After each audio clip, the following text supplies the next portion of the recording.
Olá, meus amigos, amigas, internautas, sejam todos bem-vindos.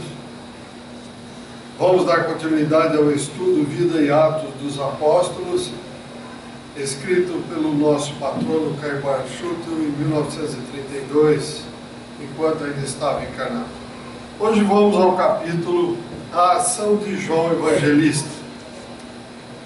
Então diz aqui o Caio o seguinte: a ação de João Evangelista foi uma das mais eficazes no apostolado. Por quê? Era um homem de grande erudição, tal como se depara no seu próprio Evangelho, que começa com ênfase e entusiasmo, que o fervor da fé o arrebatou. Veja aqui o exemplo. No princípio era o Verbo, e o Verbo estava em Deus, e o Verbo era Deus. Então, veja nisso, há um entusiasmo, um fervor, uma fé muito grande. Foi um dos 12 apóstolos escolhidos por Jesus para levar às pessoas a sua palavra. Quem era João? João era irmão de Tiago Maior, pescador como ele, estava a consertar as suas redes quando Jesus lhe pediu que o seguisse.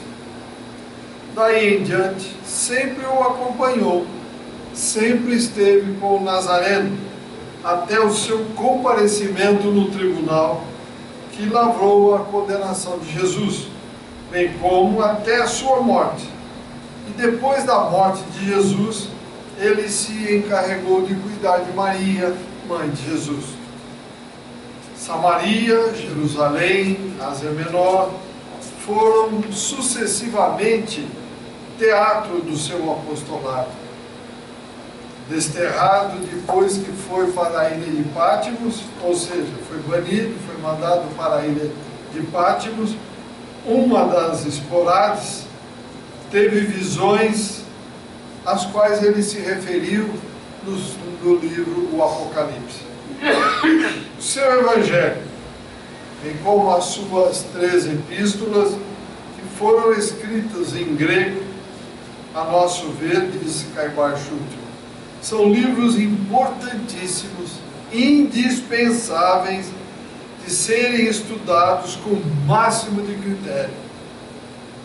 João já desencarnou bem velho e disse que, ultimamente, já não pregava mais.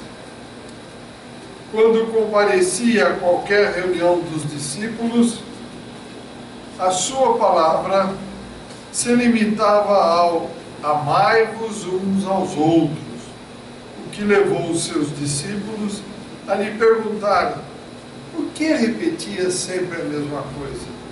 Ele respondia: porque é preceito do Senhor. Veja, antes de continuarmos a leitura, é preceito do Senhor, amai-vos uns aos outros. Isto foi há 2000 anos. Ele repetia. Vamos para a nossa época. Amai-vos uns aos outros. Não precisamos nem comentar. De fato, as suas epístolas, continua Caio Barchuto, se podem resumir no preceito amai-vos uns aos outros. Logo na primeira epístola, no capítulo 2, versículos 7 a 11, ele diz textualmente: não vos escrevo um mandamento novo, mas um mandamento antigo que tendes tido desde o princípio. Este mandamento antigo é a palavra que ouvistes. Entretanto, é um novo mandamento que vos escrevo, o qual é o verdadeiro, pois nele e em vós, porque as trevas estão se dissipando e a verdadeira luz brilha. Aquele que diz estar na luz e aborrece o seu irmão, até agora está nas trevas. Aquele que ama o seu irmão permanece na luz. Não há nele o motivo de tropeço, Mas aquele que aborrece o seu irmão anda nas trevas e não sabe para onde vai, porque as trevas lhe cegaram os olhos. No versículo 18 a 29, o Evangelho trata das revelações, mas as divide em revelação da verdade e revelação da mentira. Com efeito, existe a revelação da verdade e a revelação da mentira. Porque existem profetas e existem também o que nós estamos cansadíssimos de ver, os falsos profetas. Assim como existem espíritos que nos falam a verdade e espíritos que falam a mentira. Nós não temos no nosso meio encarnados pessoas que são contumazes em mentir, e não temos pessoas que sempre dizem a verdade. Isto está no nosso dia a dia, faz parte da nossa evolução, faz parte da nossa faixa evolutiva. Então este capítulo é muito interessante e Carbar faz questão de transcrevê-lo. Então vamos a ele integralmente. Filhinhos, esta é a última hora. E como ouvistes que vem o anticristo, já se tem levantado muitos anticristos, pelo que conhecemos que é a última hora. Saíram de nós, mas não eram de nós, porque se fossem de nós, teriam permanecido conosco. Mas eles saíram, para que fossem conhecidos de todos estes que não são de nós. E vós tendes uma unção do santo, e todos tendes conhecimento. Não vos escrevi porque ignorais a verdade, mas porque a sabeis, e porque mentira alguma vem da verdade. Quem é o mentiroso, senão aquele que nega que Jesus é o Cristo? O anticristo é aquele que nega o Pai e nega o Filho. Todo aquele que nega o Filho não tem o Pai. Quem confessa o Filho tem também o Pai. Aquele que vós, porém, ouviste desde o princípio, permaneça em vós. Se o que ouviste desde o princípio permanecer em vós, permanecerei vós também no Pai e no Filho. Então vamos ver os comentários de Carbar sobre o que nós acabamos de ler. Então essas recomendações eram avisos preventivos contra a tal trindade estabelecida pelas igrejas de Roma e protestante. Esses doutores não permanecem no que ouviram desde o princípio, escolheram e decretaram a existência de três deuses, trindade, três deuses, concretizados em um, sendo, apesar de tudo, cada um Deus. O Pai já não é, porque o Filho, sendo de toda a eternidade, não podia ser gerado.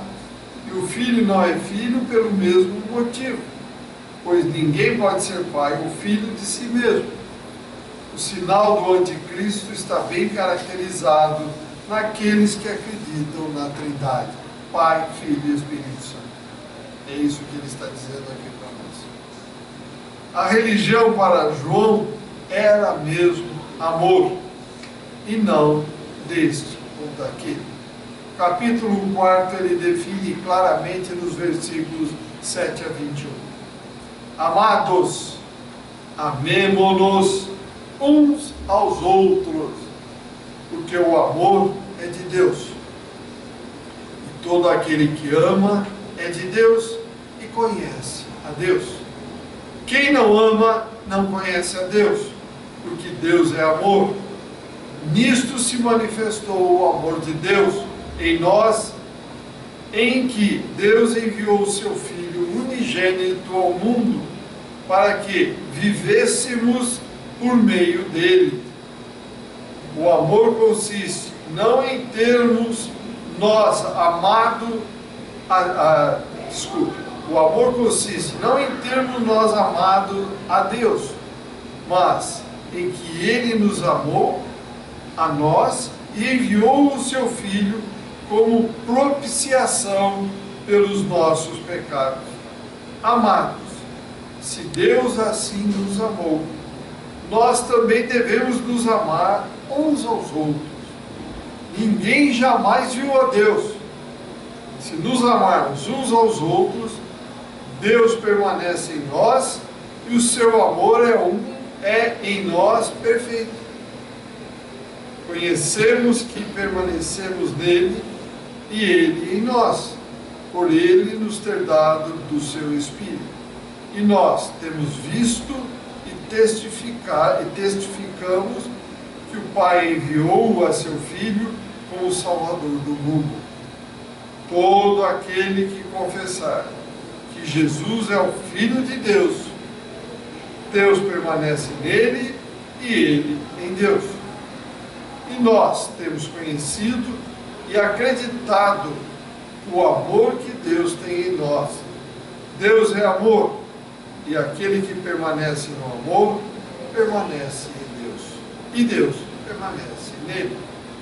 O amor é perfeito em nós para que tenhamos coragem no dia do juízo.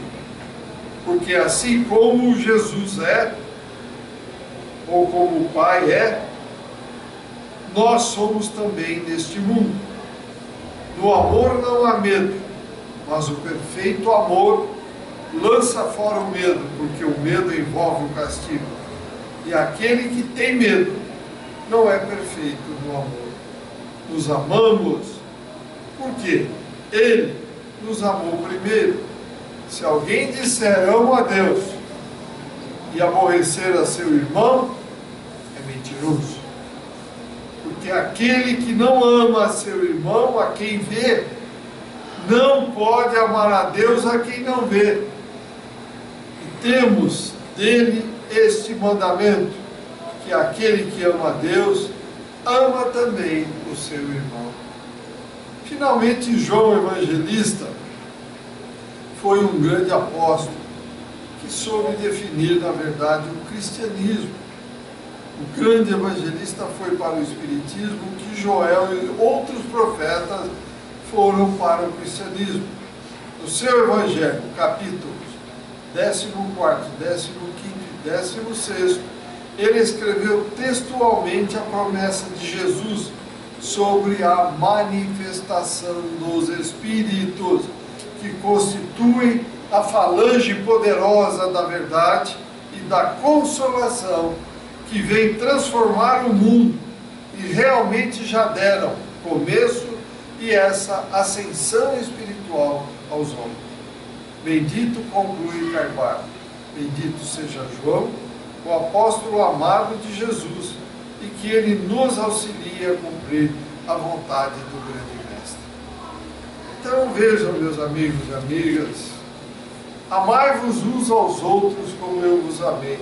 Por que o João repetia isso? Exatamente o que o Cristo veio fazer. Ele reduziu os 10 mandamentos de Moisés em 2. Teoricamente reduziu. Amem a Deus e ao próximo como a si mesmo. Por que teoricamente reduziu? Porque quem ama a Deus e ama ao próximo, jamais roubará, jamais fará todas aquelas coisas previstas nos 10 mandamentos. Então veja a sabedoria do Cristo. Então, amem a Deus e amem ao próximo. Mas para amar ao próximo, comece a amar a si mesmo. Você se ama. Não amor no sentido narcisista, eu sou bonito, olhar no espelho, eu sou bonita. Nada disso. É amor, respeito a todas essas ínfimas vidas que estão correndo aqui dentro do nosso corpo, esses trilhões de células que estão sendo educadas ou deseducadas por nós. São fragmentos de espíritos que também estão prontos querendo desenvolver. E o que é que nós estamos fazendo com este condomínio? Estamos dando condição dele ser um condomínio equilibrado, em paz, perfeito, com amor? Ou todo desequilibrado, cheio de vícios? Está em nossas mãos. Então João realmente teve uma ação fundamental nessa insistência do amai-vos uns aos outros como eu vos amei. Comentários, perguntas, por favor. É fácil fazer o que fez o João, o que fez o Cristo? Pois não, Pedro. Aqui ressaltar a passagem de Pedro com Jesus. Quando ele era, o que ele disse? Jesus disse a ele: ele ama. Pois ele foi chorar amargamente, ele não tinha entendido o que Cristo passou. É verdade. O amor é a base de tudo. Veja, o Pai nos dá tudo por nos amar muito. Nos dá o sol, nos dá o calor, nos dá a chuva, nos dá o ar para respirar, dá para todos, para o bandido e para o bom, porque Ele sabe que todos nós, na faixa evolutiva que estamos, nós somos crianças aí, e que um dia chegaremos naquilo que Ele prevê e quer de nós, espíritos elevadíssimos. Mais algum comentário, por favor, mais perguntas, à disposição. Pois não. Respeitar o ser humano já é o amor também, né? Respeito os seus outros. O amor a Deus e amor ao próximo, ou seja, nós temos que nos amar como amamos a Deus. Se nós não nos amarmos, como é que nós vamos amar a Deus? Fica difícil, nós não aprendemos. Então, temos que começar a nos amar onde? Em casa. Por isso nós temos um lar, para que ali nas altas diferenças, das ideias, nas discordâncias, ali no dentro do cadinho, do lar, a gente retempere as altas temperaturas, as altas diferenças. Por isso temos o lar. Pois não.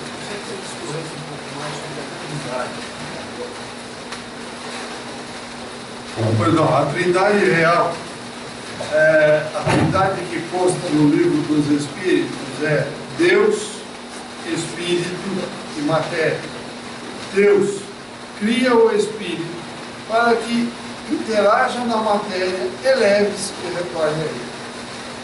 E aqui, na religião, como diz o Carbar, criou-se Deus,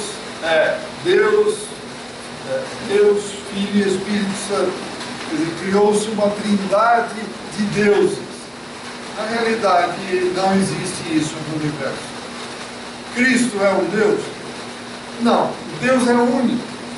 Deus é um Pai que nos ama com infinita misericórdia, sabedoria, com infinito amor, inteligência suprema, causa primária de tudo que existe no universo. Cristo, o seu Filho, de mais alta hierarquia, que já reencarnou aqui. Para quê? Para nos ensinar e exemplificar o caminho a ser seguido para retornarmos ao Pai, Deus, Espírito e matéria. Ele veio, nós sozinhos aqui não estávamos conseguindo achar o caminho. Ele veio aqui, na matéria, mostrou o caminho, para que agora a gente, com o livre-arbítrio, volte ao Pai. Para quê? Para um dia também, prontos, quando estivermos, receber como Cristo recebeu, uma nuvem de gases incandescentes e criar e administrar um planeta como Cristo criou e administra a Terra. Então essa trindade aí, ela é dogmática, como diz o Carbar aqui. Ela foi criada por conveniência da própria igreja, que na realidade não existe Deus, Espírito e matéria. Mais perguntas? Estou à disposição. Então vamos ao novo capítulo, um pouquinho mais longo. Filipe e o eunuco de Candace. Então nós vamos ler aqui o seguinte, vamos lá. Um anjo do Senhor falou a Filipe, dizendo: levanta-te e vai em direção do sul, ao caminho que desce de Jerusalém a Gaza. Este caminho se acha deserto. Ele, levantando-se, partiu, e eis que um homem da Etiópia, eunuco, alto funcionário de Candace, Candace era a rainha dos etíopes, o qual era superintendente de todos os tesouros, viera a Jerusalém fazer a sua adoração. E regressava, e sentado no seu carro, lia o profeta Isaías.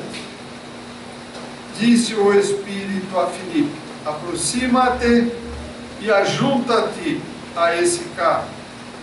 Correndo Filipe, ouviu ler o profeta Isaías e perguntou: entendes porventura o que está lendo? Ele respondeu: pois como poderei entender se alguém não me explicar? E pediu a Filipe que subisse e se assentasse com ele. Ora, a passagem da escritura que estava lendo era esta: como ovelha foi levado ao matadouro, e como um cordeiro está mudo diante daquele que o tosquia, assim ele não abre a sua boca. A sua humilhação foi tirado o seu julgamento. Quem contará a sua geração? Porque a sua vida é tirada da terra? Perguntou o eunuco a Filipe: peço-te que me digas, de quem falou isto o profeta? De si mesmo ou de algum outro? Filipe abriu a boca e, principiando por essa escritura, anunciou-lhe a Jesus. Indo eles pelo caminho, chegaram a um lugar onde havia água, e disse o eunuco: eis aqui água que impede que seja batizado. Eis aqui água que impede que seja batizado. E mandou parar o carro, e desceram ambos até a água. Filipe o batizou. Quando subiram da água, o Espírito do Senhor arrebatou a Filipe. O eunuco não o viu mais, pois seguia o seu caminho, regozijando-se. Mas Filipe achou-se em um lugar chamado Azote, e passando além, evangelizava todas as cidades, até que chegou a Cesareia. Capítulo 8, versículos 26 a 40. Então aqui o Caio Barro diz o seguinte: 3 fatos significativos se destacam nessa narrativa. Primeiro, a ação dos Espíritos, ou seja, atuando em Filipe para fazer a conversão do emissário de Candace, seja para preparar o coração desse para receber a boa nova. Segundo, a crença geral sobre a interpretação da Escritura. E terceiro, o transporte de Filipe, operado pelo Espírito, do caminho de Jerusalém para Azote. Vamos examinar sumariamente cada um desses itens. Então vamos ver. Ação dos Espíritos. A ação dos Espíritos sobre os homens é um fato que para nós não temos mais dúvida, principalmente nós que frequentamos a casa espírita, principalmente nós que conhecemos a doutrina espírita. Seja em uma influência benévola, seja numa influência malévola. Espíritos de diversas categorias e ordens hierárquicas agem decisivamente sobre os destinos humanos e outros sobre a vida particular dos indivíduos. Isso é o Carvalho afirmando, e o Livro dos Espíritos deixa muito claro que os Espíritos influenciam as nossas vidas muito mais do que podemos imaginar. Aí entra a pergunta 459, né? Do Livro dos Espíritos, se eles têm influência, os Espíritos, sobre nós. Está bem claro aqui. Muito claro, muito mais do que nós podemos imaginar. Eu sou dono de mim mesmo. É esse aí que está comprando. Esse é uma marionete, aquele que ousa, tem a ousadia de falar, eu sou dono de mim mesmo. Esse é uma marionete que está assim na mão dos Espíritos. Por que esse que ousa falar, eu posso, eu faço? Porque não tem Deus no coração, sabe? Fora das vibrações elevadas. Então está de acordo com o que os maus espíritos querem. Querem se aproveitar para valer. Mas porque eles são maus? Não. Pelo simples fato de nós nos afastarmos de Deus, nós nos aproximamos desses espíritos. As afinidades nos atraem. Então vamos agir de acordo com como eles agem. Não tem eu, gente. Não existe isso. O que existe é o livre-arbítrio, sim. Está lá o exemplo, o caminho a ser seguido. Paz, amor, harmonia e equilíbrio. É o universo. Não adianta nós acharmos que eu sou melhor, eu mando matar, roubo, prejudico. Isso não existe, gente. Isso não existe. Lendo engano. Mas mesmo que a pessoa não acredite, não acredite, vai ser. Obrigado. Mesmo que a pessoa não acredite, mas ele não é de fazer coisas erradas. Os bons espíritos, seus guias espirituais, estão sempre. não estão prontos para defender da influência dos maus espíritos. Sempre. Você falou a coisa certa. Desde que ele não faça as coisas erradas e persista no bem. Ok. Trabalhar quanto? Incessantemente em prol dos necessitados. O caminho do bem. Agora, não precisa dizer eu sou espírita. O importante é agir como Cristo ensinou e exemplificou. Isso é o mais importante. Não tem religião nenhuma? Não tem. Acredita em Deus, acredita no Cristo. Age exatamente como o Cristo ensinou e exemplificou. Os bons espíritos estarão defendendo sempre, sim. Entendo. Mas o importante é manter esse padrão vibratório. E nós conseguimos, hoje, liga a televisão, está pingando sangue. Pega o jornal, você faz assim, pinga sangue. Vê as propagandas, é para passar a perna, levar vantagem, não sei o que, isso é melhor do que... Como é que fica? Nós estamos prontos no nível evolutivo que nós estamos? Não. Nós, via de regra, cedemos. Mário, você falou um negócio interessante. Mesmo que a pessoa não tenha religião, mas eu acredito, comigo, eu necessito de uma religião. Todos Não, nós pessoalmente, precisamos. eu estou dizendo no meu caso. Todos Eu nós. venho aqui, meu astral está baixo. Eu não venho aqui para descarregar nada, eu venho aqui, mas eu saio daqui com outro astral. Eu te falo uma realidade minha. Por quê? Pegando o seu próprio exemplo. É porque você corta a ligação naquilo que estava te incomodando e eleva a sua vibração para coisas mais espirituais. E aí você sai melhor daqui. Cortou, separou. Então, te liga, a partir do momento, como diz o próprio termo, religião, te religa com Deus. Te religou com Deus. É isso. Alguma pergunta a mais? Eu mais. Pois não, Lucas. Meu pai falava assim, apesar que a cultura dele, Está passando na internet.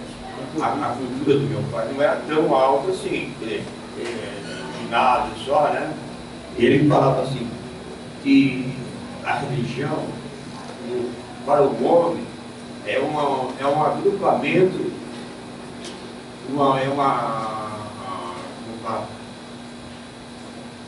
Encontro. uma associação. Ele tem que ter associação. Porque o homem sem religião, sem uma religião, sem nada, ele fica sozinho.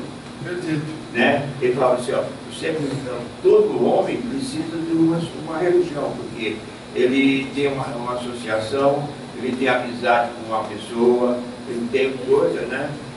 E sempre acreditei nisso também dele. Porque o nível que nós estamos, Lupécio, nós não temos hoje condição de viver, digamos, amando a todos igualmente e ligado diretamente a Deus. Então, pelo nível que nós estamos, nós aprendemos que juntos a união faz a força e nós conseguimos mudar o nosso padrão vibratório. Pelo menos enquanto está dentro desta união. Mas aí tem um erro muito grande. Enquanto estava aqui dentro, todos reunidos, estávamos ligados. Saiu da porta para fora, desligava tudo. No passado, nas vidas anteriores, éramos assim. Graças a Deus, a doutrina espírita veio nos trazer uma nova forma de entender essa ligação de se dar com Deus e com os espíritos. Então isso veio facilitar a nossa vida. Então vamos nos religar a Deus, sim, mas de uma forma diferente, através disso que nós lemos, através do amor a Deus e do amor ao próximo. Porque antes não, Deus castiga, a gente tinha medo, corrimos tudo para a igreja, ali nós estamos protegidos. Agora hoje não, o Pai não quer bater ninguém, o Pai não quer castigar ninguém. Quem nos castiga somos nós mesmos.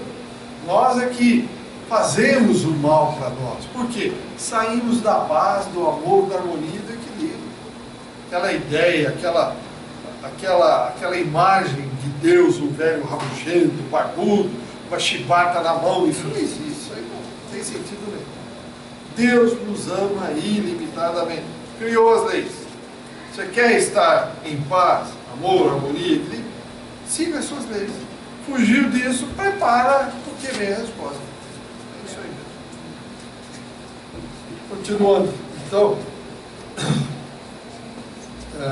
todos os atos que ultrapassam a nossa esfera de ação, pode-se dizer que tem um fator oculto a nos incentivar para praticá-lo.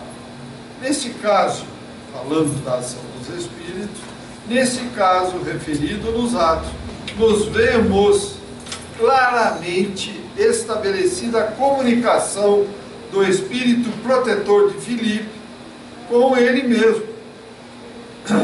Pelo que se vê, Filipe, entre outros dons que possuía, além de ouvinte, médio audiente, porque ouviu a voz do Senhor, de quem recebeu ordens para ir ao encontro do eunuco.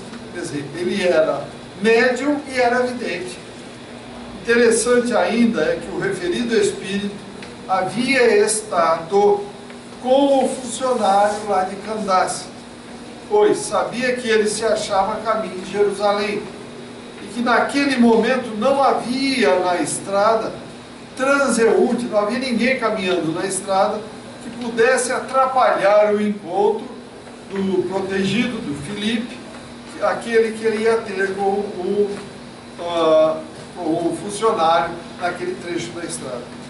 Provavelmente o espírito atuante deveria ter sido não só um grande amigo de Filipe, o espírito protetor, o anjo da guarda, como também amigo do funcionário que estava voltando para a cidade dele, cidade de Candace, devido ao interesse que tomou pela conversão dele. A facilidade com que se deu a aproximação de Filipe com o funcionário, a humildade e a submissão dele às relações amistosas que apareceram assim de repente entre os dois, desconhecidos, entre aspas, desconhecidos hoje, mas deveriam ser grandes amigos do passado. Então esses fatos deixam ver claramente a existência de uma ligação oculta entre ambos para um fim altamente providencial. Então essa união, essa fraternidade que nasceu ali repentinamente entre o cristão e um que era adepto ao judaísmo, deixam aparecer claramente a ação do Espírito, dividindo a barreira que separava aqueles dois homens, para que aquele judeu definitivamente se convertesse. Nos anais do Espiritismo são inúmeros casos deste tipo que nós podemos ver na literatura espírita. Então veja, os espíritos influenciam sim e muito a nossa vida, a tal ponto, como diz a pergunta 459, que eles é que nos dirigem. Algum comentário, alguma pergunta até aqui? Então vamos continuar. A Escritura, quer dizer, a Bíblia, a Escritura não é de interpretação humana. Paulo, doutor dos gentios, disse com justa razão que a Escritura não é de interpretação humana. Esta afirmação já havia sido pronunciada pelo Cristo na sua promessa de enviar quem? Quando Cristo disse isso? Quando ele prometeu: eu vou ao Pai, mas vos mandarei o Consolador prometido. Veja, com o Espiritismo ficou muito mais fácil nós entendermos a Escritura. Os estudos que nós temos às quintas-feiras, que é o estudo aprofundado da doutrina espírita, nós vemos exatamente isso.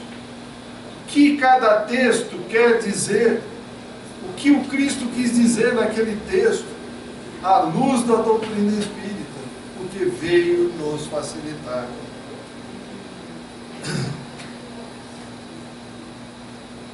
Além disso, nós observamos no Novo Testamento que mesmo os apóstolos não conheciam o sentido espiritual das Escrituras, eram tardos de ouvido, ou demoravam para entender, e incircuncisos de entendimento, quer dizer, demorava para entender e duro no entendimento.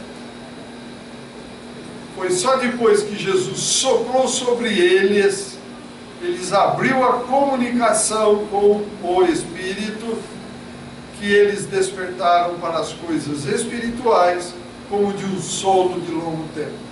Estamos falando aqui de Pentecostes, quando houve o fenômeno da xenoglossia, ou seja, cada um deles começou a falar numa língua diferente, numa facilidade impressionante.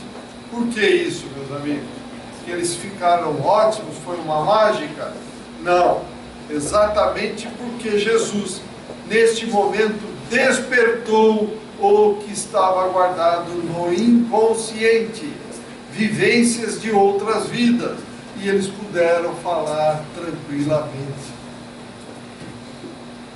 Era mesmo corrente nos tempos antigos que a Escritura não era de interpretação fácil, que a mente humana pudesse alcançar. Pelas palavras do funcionário de Candace, a pergunta de Filipe: entendes porventura o que está lendo?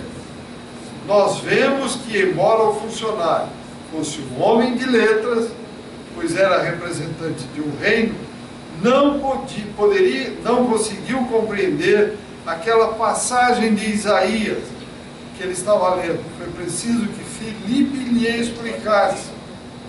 Não lhe deu uma explicação pessoal, mas sim transmitiu, como médium que era, a mensagem explicativa do Espírito, que se relacionava com a conversão dele. A conversão foi rápida, não houve contestações e nem mesmo objeções.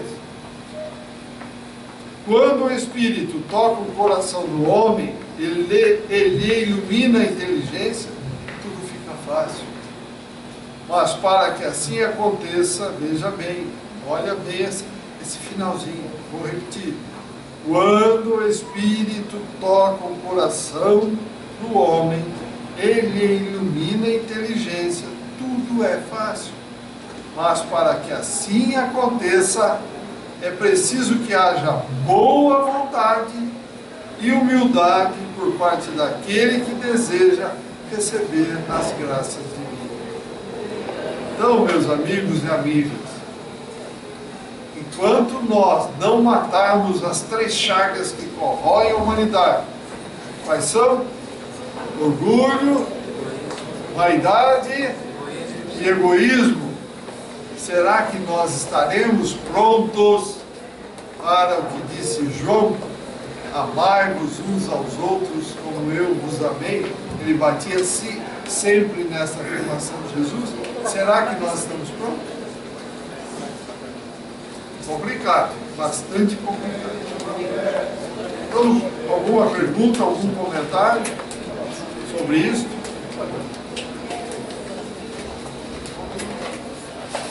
Nada? Nenhum comentário? Então, no próximo encontro, nós entraremos diretamente no arrebatamento de Filipe. Muito obrigado a todos e até o próximo encontro.